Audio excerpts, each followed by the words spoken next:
If you are a Wi-Fi admin, then this app is very useful for you.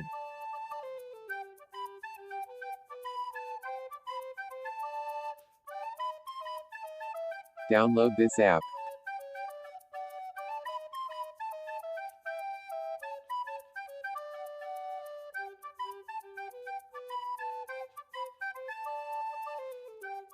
Click here to know how many devices are connected in this network.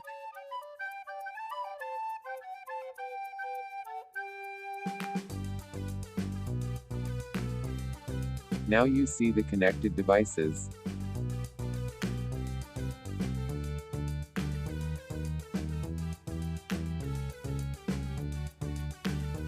You can find connected devices IP address, MAC address, device name, etc.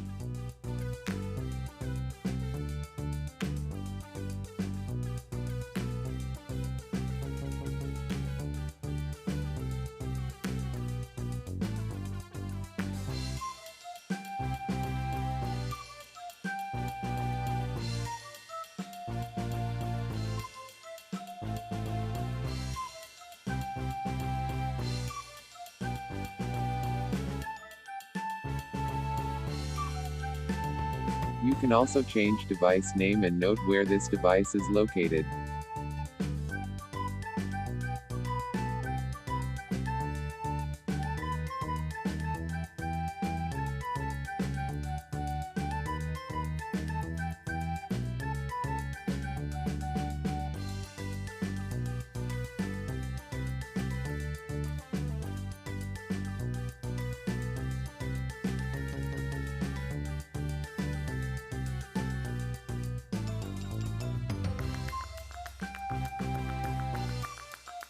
Thanks for watching this video. Subscribe to my YouTube channel to get more videos.